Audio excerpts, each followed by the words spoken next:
Hello students, मैं लक्ष्मी देवी DElEd fourth semester सामाजिक अध्ययन के अंतर्गत हमारा चैप्टर 8 चल रहा था संयुक्त राष्ट्र संघ का गठन, अंग एवं कार्य।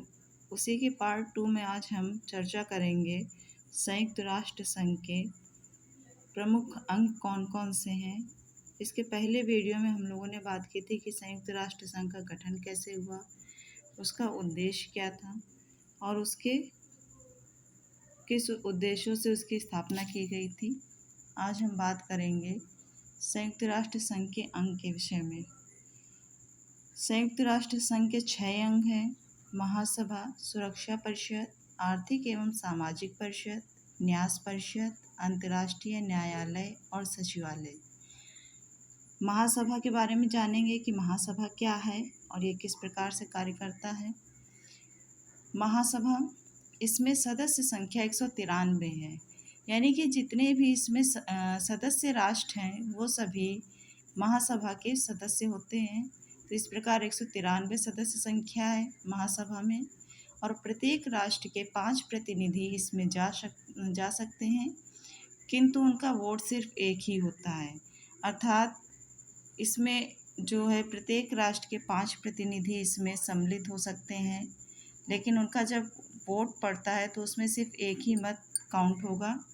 महासभा में प्रस्तुत मुख्य मुद्दे जैसे शांति एवं सुरक्षा से जुड़े मुद्दे, नए सदस्यों को प्रवेश और बजट निर्णय आदि के लिए 2/3 बहुमत की जरूरत होती है। जैसे कुछ प्रमुख मुद्दे होते हैं, जैसे शांति एवं सुरक्षा से जुड़े मुद्दे और नए सदस्यों का प्रवेश संयुक्त राष्ट्र संघ में, तथा बजट निर्माण संबंधी जब निर्णय लिए जाते हैं तो उसमें 2/3 बहुमत की आवश्यकता होती है। और अन्य जो सामान्य मुद्दे होते हैं उसमें सामान्य बहुमत से स्वीकृत कर लिए जाते हैं।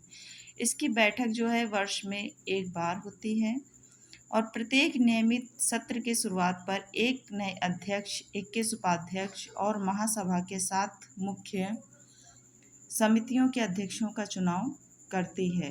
यानी जब इसकी बैठक वर्ष में एक बार की जाती है, सत्र एक बार आयोजित किया जाता है, और जब सत्र आयोजित किया जाता है तो सत्र के प्रारंभ होने से पहले उसमें प्रत्येक सत्र में जो है एक नए अध्यक्ष और 21 उपाध्यक्ष तथा महासभा के 7 मुख्य समितियों के अध्यक्षों का चुनाव किया जाता है।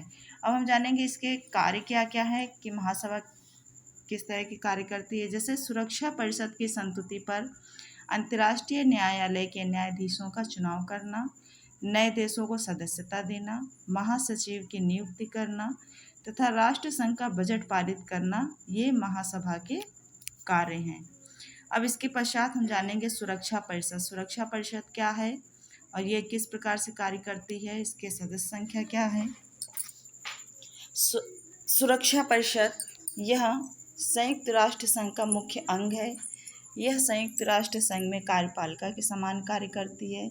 अर्थात जो ये सुरक्षा परिषद है ये एक कार्यपालिका, जैसे संसद में कार्यपालिका का कार्य होता है उसी प्रकार से जो है सुरक्षा परिषद भी कार्यपालिका के समान ही कार्य करती है। और अंतर्राष्ट्रीय शांति एवं सुरक्षा को बनाए रखना सुरक्षा परिषद का मुख्य कर्तव्य होता है। जैसे कि शांति एवं सुरक्षा बनाए रखना अंतर्राष्ट्रीय स्तर पर ये सुरक्षा परिषद का मुख्य कर्तव्य है, जिसके कारण जो है इसको विश्व का पुलिसमैन भी कहा जाता है। और इसमें 15 सदस्य होते हैं, जिसमें 5 स्थायी सदस्य और 10 अस्थायी सदस्य होते हैं। स्थायी सदस्य कौन कौन से होते हैं? अमेरिका, रूस, ब्रिटेन, फ्रांस और चीन, ये सभी स्थायी सदस्य हैं। और अस्थायी सदस्यों का निर्वाचन महासभा अपने 2/3 बहुमत से 2 वर्षों के लिए करती है। इसमें जो सुरक्षा परिषद में जो स्थायी सदस्य हैं उनको वीटो पावर भी प्राप्त होता है, जिसे निषेधात्मक अधिकार कहा जा सके या निषेधाधिकार कहा जाता है, तो वो स्थायी सदस्यों को प्राप्त है। जैसे कि किसी भी स्थायी सदस्य के द्वारा इसका प्रयोग करने पर कोई भी जो प्रस्ताव है वो स्वीकृत नहीं हो सकता। जो स्थायी सदस्य अगर वो वीटो पावर का प्रयोग करते हैं तो कोई भी प्रस्ताव जो है वो स्वीकृत नहीं हो सकता है, वो प्रस्ताव जो है अस्वीकृत कर दिया जाएगा। तो जो ये वीटो पावर है ये स्थायी सदस्य को ही प्राप्त है, जैसे अमेरिका, रूस, ब्रिटेन, फ्रांस और चीन का, और वो इनका प्रयोग कर सकते हैं। अस्थायी सदस्यों को वीटो पावर प्रदान नहीं किया जाता। अब इसके पश्चात हम जानेंगे आर्थिक एवं सामाजिक परिषद। आर्थिक एवं सामाजिक परिषद क्या है? इसमें सदस्य संख्या 54 है। निर्वाचन महासभा के 2/3 मतों से सुनिश्चित किया जाता है। सदस्यों का कार्यकाल 3 वर्ष का होता है और यह एक स्थायी संस्था है। इसके 1/3 सदस्य प्रतिवर्ष पदमुक्त होते रहते हैं। इसको स्थायी संस्था इसलिए कहा गया है क्योंकि इसके 1/3 सदस्य जो है वो प्रतिवर्ष पदमुक्त होते रहते हैं और जो है उसी दौरान जो है नए सदस्यों का निर्वाचन किया जाता रहता है। तो इससे क्या है, ये जो संस्था है ये कभी भंग नहीं हो पाती और ये स्थायी, इसमें जो है ये स्थायी संस्था बनी रहती है। इसमें जो इसकी बैठक है वर्ष में 2 बार होती है। इस परिषद के मुख्य कार्य क्या हैं? अंतर्राष्ट्रीय आर्थिक, सामाजिक, शिक्षा, सांस्कृतिक, स्वास्थ्य व इससे संबंधित समस्याओं के लिए किए गए कार्यों की सूचना महासभा को देना। जो आर्थिक एवं सामाजिक परिषद है, इसके प्रमुख कार्य क्या है? अंतर्राष्ट्रीय स्तर पर आर्थिक, सामाजिक, सांस्कृतिक और स्वास्थ्य संबंधी एवं शैक्षिक विषयों पर क्या है, प्रतिवेदन एवं अभिप्रस्ताव जो है वो प्रस्तुत करना होता है महासभा में, और अपने द्वारा किए गए कार्य जो हैं उसकी पूरी सूचना महासभा को देनी होती है। इसके पश्चात न्यायसी परिषद क्या है? न्यायसी परिषद या प्रन्यास परिषद जिसे कहा जाता है।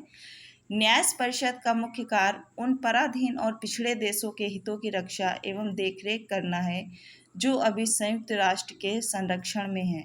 विकसित देशों का यह दायित्व है कि वे उनके विकास में पूरी सहायता दें और जब तक वे अपना स्वतंत्र रूप से शासन स्थापित करने में समर्थ नहीं हो जाते, तब तक जो है ये विकसित देशों का यह कर्तव्य होता है कि वो उनके जो है देख रेख व उनको सुरक्षा प्रदान करें।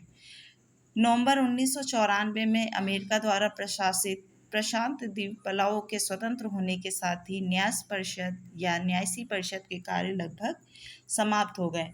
तो इस प्रकार से जो न्यायसी परिषद हैं, इसमें जो है ऐसे विकसित देशों को उन देशों का दायित्व दिया जाता है जो अब पूरी तरह से विकसित नहीं है और अपना शासन चलाने में पूरी तरह से अपना स्वतंत्र रूप से शासन स्थापित करने में सामर्थ्य नहीं हो पाते हैं, अपने आप वो अपने देश का शासन नहीं चला पाते, तो विकसित देशों के संरक्षण में उन देशों का शासन चलता है और वो एक अपना कर्तव्य जान करके विकसित देश उनको संरक्षण प्रदान करते हैं। तो न्यायसी परिषद जो है उन पराधीन और पिछड़े देशों के हितों की रक्षा करता है और उनकी देखरेख करता है। तो ये इसका कार्य है। किंतु 1994 में अमेरिका द्वारा जो प्रशासित प्रशांत द्वीप पलाओ था, वो स्वतंत्र होने के साथ ही जो न्यास परिषद या प्रन्यास परिषद का जो कार्य था वो लगभग समाप्त हो गया। अब हम बात करेंगे सचिवालय की। सचिवालय क्या है? जो कि संयुक्त राष्ट्र संघ का एक प्रमुख अंग है। जैसे कि हम अपने किसी भी एक संस्था का दैनिक कार्य करने के लिए एक निश्चित स्थान होता है, एक कार्यालय होता है, उसी प्रकार से सचिवालय भी है जो संयुक्त राष्ट्र संघ के दैनिक कार्यों का निष्पादन सचिवालय से किया जाता है। सचिवालय का प्रमुख महासचिव होता है और महासचिव की नियुक्ति सुरक्षा परिषद के अभिप्रस्ताव पर महासभा द्वारा 5 वर्ष के लिए किया जाता है तथा वर्तमान में महासचिव जो है वो एंटोनियो गुटरेस हैं, जो कि पुर्तगाल के हैं। तो सचिवालय क्या है? ये प्रतिदिन के जो अपने दैनिक कार्य होते हैं उसको करने के लिए सचिवालय की व्यवस्था की गई है और यहाँ पर लगभग 10,000 कर्मचारी कार्य करते हैं और इसका सबसे बड़ा जो अधिकारी होता है वो महासचिव होता है। तो इस प्रकार से सचिवालय जो है दैनिक कार्यों का निष्पादन करता है। इसके बाद देखेंगे अंतर्राष्ट्रीय न्यायालय। अंतर्राष्ट्रीय न्यायालय क्या है?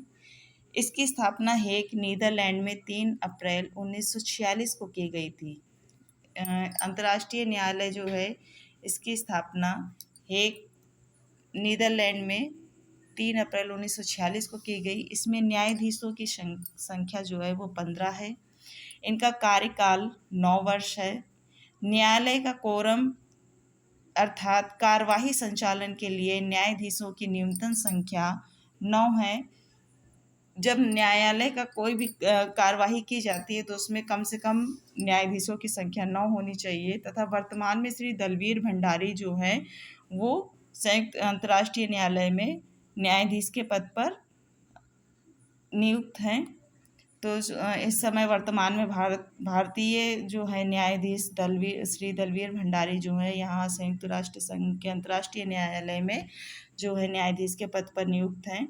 अब इसके पश्चात जो है ये हमारे थे संयुक्त राष्ट्र संघ के 6 प्रमुख अंग। अब इसके बाद हम जानेंगे संयुक्त राष्ट्र संघ के प्रमुख कार्य क्या क्या हैं। संयुक्त राष्ट्र संघ के प्रमुख कार्य, जैसे विश्व में शांति की स्थापना करना।